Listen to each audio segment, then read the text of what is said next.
and I'm in the classic British seaside town of Margate.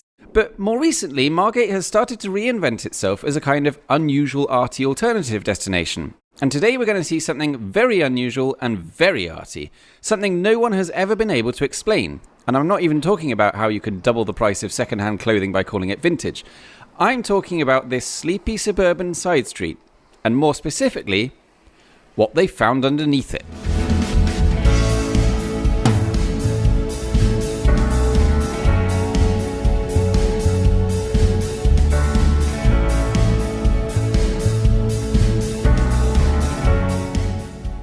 The story goes like this. One day in 1835, some kids were playing in a backyard on this road when they dislodged a stone and found a weird hole in the ground beneath. Alternatively, the story goes that there was some construction going on and they discovered a hole when a workman accidentally dropped his trowel down it. Basically, the details of the story are hazy, but the one thing that everyone can agree on is that in 1835 a hole was discovered in a backyard here. And of course, people immediately wanted to know what was down there, but the hole was too small for an adult human. Luckily though, health and safety hadn't been invented yet, so they simply dropped a schoolboy into it. And what he found was astonishing. The patterned walls and ceilings of this underground chamber are made from 4.5 million seashells. Each one of them has been fixed to the panels individually and by someone. Originally, they would have been much brighter and more colourful, but after several decades of exposure to moisture, dirt, and the old gas lights that used to illuminate the place, they've turned a sort of ghostly grey. But the effect is still hugely impressive, with shells covering every centimetre of available space, from the rotunda at one end, into a central meeting point, and then down through this snaking passageway into what they call the altar room.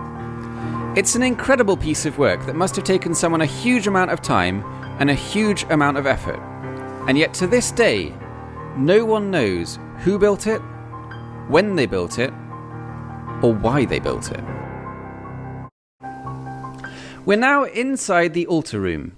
The wall at the far end was destroyed by a bomb during World War II, and all that's left is a photograph of what it used to look like. But apart from that, everything's intact. This is an extraordinarily well-preserved example of well, what exactly was it? One popular theory is that it's what's known in architectural terms as a folly.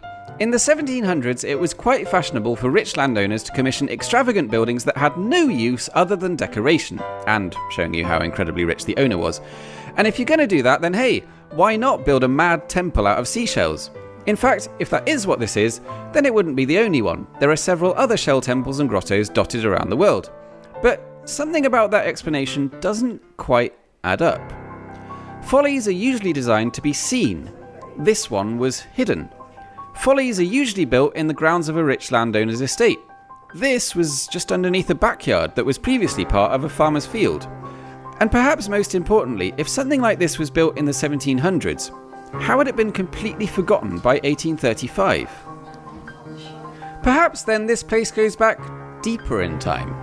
Perhaps it has some ancient religious significance. It could have been a place of secretive worship, a hidden temple. We can only speculate.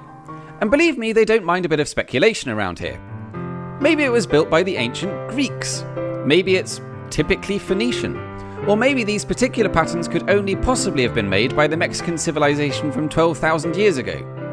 Well, if we've got any Phoenician viewers out there, please let us all know in the comments. But the rest of you are probably thinking, why don't they just use carbon dating? Well, they could.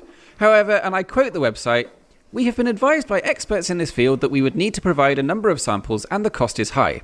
Right now, there are pressing conservation priorities." Or in other words, if we lose the mystery, we'll lose the tourists, and we're not idiots.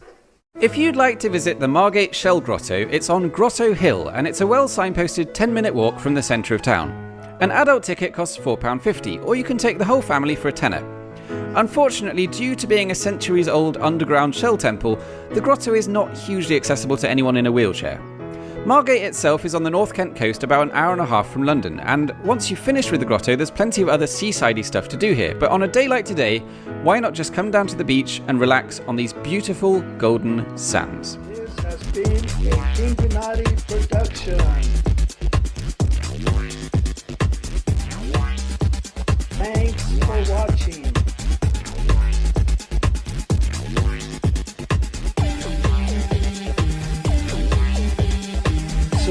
subscribe for more videos.